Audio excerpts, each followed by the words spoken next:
Detective Mouse Marlowe and the Case of the Missing Lollipops. On a crisp Halloween evening, little V sat in her room surrounded by the gentle glow of pumpkin lights, her cat Goldie curled up beside her. In her lap was Mr. Mouse, a soft, well-loved stuffed toy who had been her companion for as long as she could remember. Tonight, little V had a special story to tell. One that she had been saving for the spooky season. "Okay, Goldie, Mr. Mouse, it's time for our Halloween mystery," little V announced, her eyes twinkling with excitement. Goldie, as usual, stretched lazily but kept her golden eyes focused on little V. Mr. Mouse, of course, sat quietly but ready for his starring role. This is the story of Detective Mouse Marlowe and the Case of the Missing Lollipops. Little V cleared her throat dramatically and began. It was a dark and stormy Halloween night in the bustling city of Sugarville. The wind howled, rattling the windows of Detective Mouse Marlowe's small but cozy office.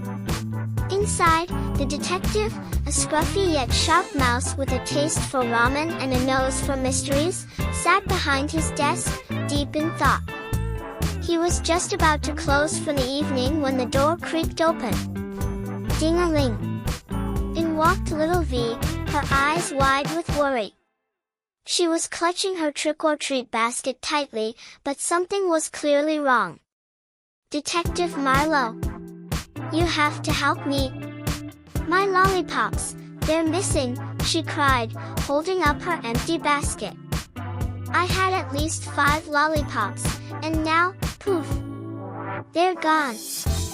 Detective Marlowe twitched his whiskers and leaned back in his chair. "Missing lollipops, eh?"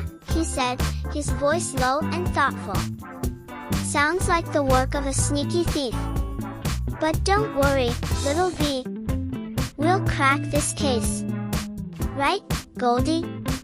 Goldie, the sleek and clever cat who worked as Mouse Marlowe's receptionist, looked up from her desk where she'd been filing candy wrappers all day. She nodded, her whiskers twitching in agreement. "We'll get to the bottom of this," Goldie purred. Mouse Marlowe grabbed his trusty magnifying glass and hopped down from his chair. "First things first," he said. "Let's retrace your steps. Where did you last see the lollipops?" Little V thought for a moment. "Well, I had them when I left Old Man Pumpkin's house. He gave out the best candy. But after I visited the spooky ghost bakery, they were gone." Mouse Marlowe nodded, scribbling in his tiny notebook. Suspicious." "Goldie, grab the map." Goldie unfurled a map of Sugarville on the desk, marking Old Man Pumpkin's house and the spooky ghost bakery with little paw prints. "Let's pay the bakery a visit," Marlowe said, tipping his fedora. At the spooky ghost bakery, the air was thick with the smell of fresh pumpkin bread and ghost-shaped cookies. The owner, a friendly ghost named Gus, floated over to greet them. "Ah, Detective Marlowe. What brings you to my humble bakery?" Gus asked, his transparent face smiling. "We're investigating a case of missing lollipops," Mouse Marlowe said, narrowing his eyes. "Did you happen to see anyone suspicious around here tonight?" Gus floated in thought. "Now that you mention it, there was a strange figure lurking by the candy section earlier. Wore a black cape and kept mumbling something about sweet revenge." "Sweet revenge, huh?" Marlowe said, scribbling furiously in his notebook. "Sounds like our next lead." "Thanks, Gus." With Goldie leading the way, they followed the trail to the shadowy alley, where the figure had been spotted. The alley was dark, the perfect place for a candy thief to hide. Suddenly, a rustling sound came from the trash cans. Goldie hissed softly, her eyes narrowing. Out of the shadows stepped a tiny figure wearing a cape, and holding a lollipop. "Aha!" Mouse Marlowe exclaimed, pointing his magnifying glass dramatically. Caught red-handed. The figure froze, then pulled back the hood to reveal a mole rat, and next to him was a small hamster, licking one of the missing lollipops.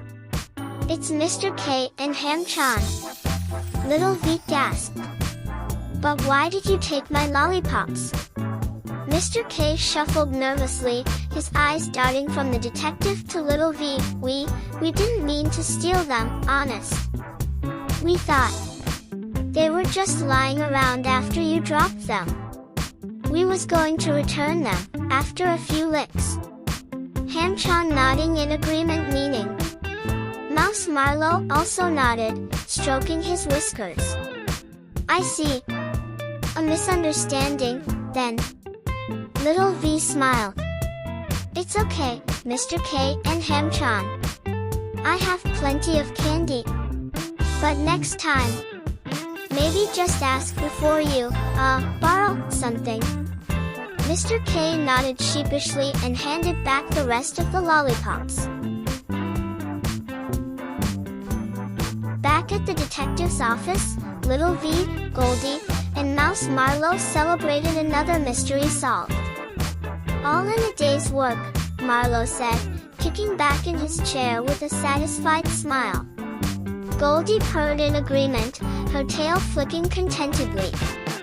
Little V munched on a lollipop, glad to have her sweets, and her Halloween spirit, restored. "And that," Little V said, turning to Goldie and Mr. Mouse, "is how Detective Mouse Marlowe cracked the case of the missing lollipops." Goldie purred softly, and Mr. Mouse, well, he stayed as quiet as ever, but Little V was certain he enjoyed the story too.